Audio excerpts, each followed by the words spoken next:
Welcome to Lunchtime Movie Critics, the brief weekly podcast that introduces listeners to some of our favorite fun, funky, and fantastic feature films.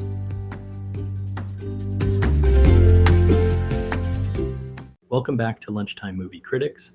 Today we're strapping on our metaphorical space boots, grabbing a juice box because Sam Bell would approve, and setting our sights on Duncan Jones's sci-fi mindbender, Moon, 2009. If you haven't seen this little indie gem yet, pause this podcast blog, fire it up, and come back when you're done. Seriously, spoilers ahead. We'll wait. Okay, welcome back. Let's dive into the weird, lonely, and occasionally heartbreaking world of Sam Rockwell and his many Sams. The plot. Lunar shenanigans unfold. The premise of Moon sounds deceptively simple. Sam Bell, played by Sam Rockwell, is finishing up a 3-year contract on the Moon, where he's been overseeing mining operations for Lunar Industries. The company extracts helium-3, a clean energy source, from the lunar surface. Sam's only companion on this desolate rock is Gertie, an AI voiced by Kevin Spacey, who is surprisingly chill and not trying to kill anyone. A win for lunar AI. With just 2 weeks left before he returns to Earth and his loving wife and daughter, Sam starts experiencing some glitches. And by glitches, we mean hallucinations, accidents, and that general, is it me or is this lunar base haunted vibe. When Sam has a particularly nasty crash outside the base, the plot thickens like bad gravy. Enter another Sam Bell.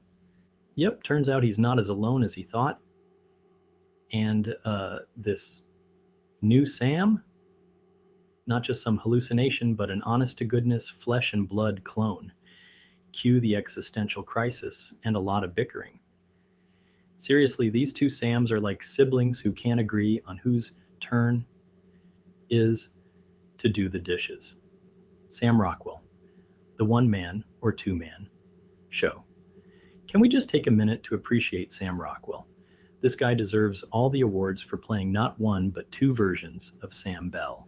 Each Sam has distinct traits. OG. Sam, the one who's been on the Moon for 3 years, is tired, grizzled, and kind of falling apart, both mentally and physically. New Sam, fresh out of the cloning oven, is sharper, cockier, and not yet weighed down by years of lunar monotony. Watching Rockwell interact with himself is fascinating. The scenes where the Sams argue feel like a masterclass in acting. There's a hilarious moment where they're literally punching each other out, and you're left wondering if this counts as self-love or self-loathing. Either way, Rockwell nails it. Let's talk about Gertie. Gertie, a robotic assistant with the voice of Kevin Spacey.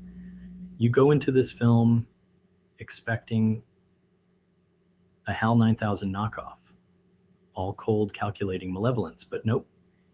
Gertie is actually nice, like suspiciously nice. Instead of saying, "I can't let you do that, Sam," he's handing out advice and emojis like your favorite millennial co-worker. There's a running joke that Gertie might be the most emotionally supportive character in the film. He's always checking in on Sam, offering solutions, and generally being the Moon's best therapist. If it weren't for the corporate overlords pulling his strings, we'd say he deserves a raise. We'll be right back after a word from our sponsor. One quick question. How's your beard looking these days? If it's feeling a little rough or looking a bit untamed, let me introduce you to Beard Bright. Their premium beard oils and balms are exactly what you need to take your beard game to the next level. Personally, I've been loving their Da Vinci's Orchard Beard Oil. With hints of pear, cedar wood, and sandalwood, it smells amazing and keeps my beard soft, hydrated, and itch-free all day. And if you're dealing with unruly flyaways or need some extra hold, their Beard Bright Beard Balm gives you just the right amount of control without any stiffness. Plus, everything is made with natural, high-quality ingredients. So if you're ready to upgrade your beard care, head over to beardbright.com and use the code podcast for 15% off your first order.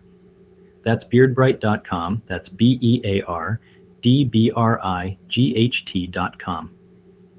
Beard Bright, smart beard care for the modern man. And now, back to the show. Clone drama.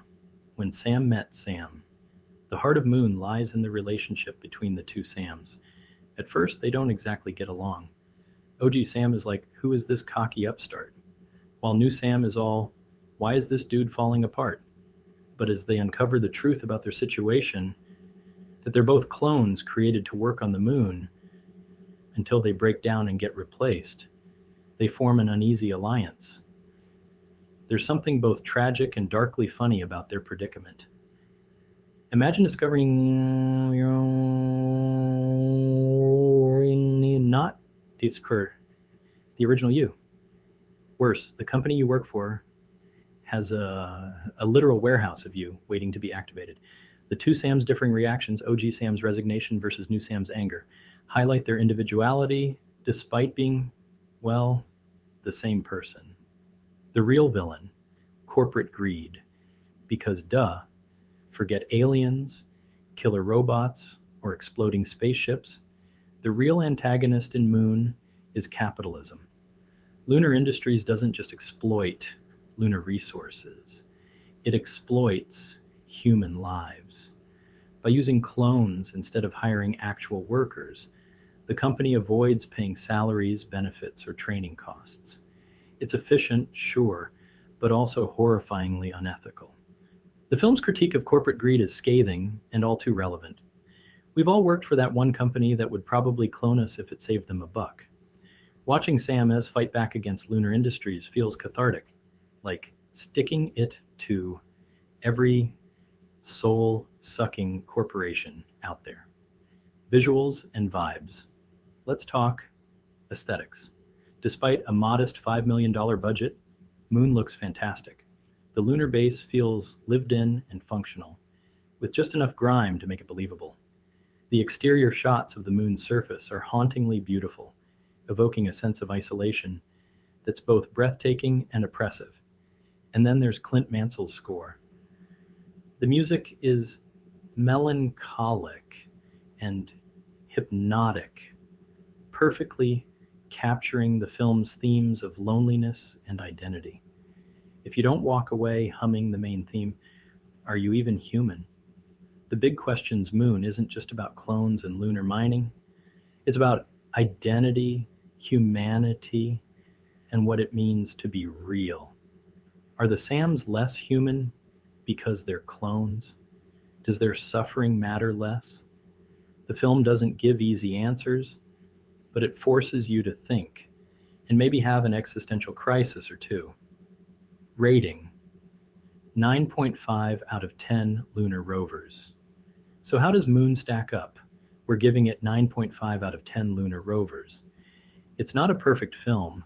Some of the pacing is slower than a moon buggy on low battery, but it's a thought-provoking, emotionally resonant gem that deserves your attention. Plus, Sam Rockwell punching himself is worth the price of admission alone. Final thoughts. Moon is the kind of sci-fi we don't get enough of these days. It's smart, emotional, and anchored by a powerhouse performance from Sam Rockwell. If you've ever felt overworked, undervalued, or just plain tired of capitalism, this film will speak to you. So grab some popcorn and maybe a box of tissues and give it a watch. What did you think of Moon? Did you cry? Did you laugh? Did you start questioning your own existence?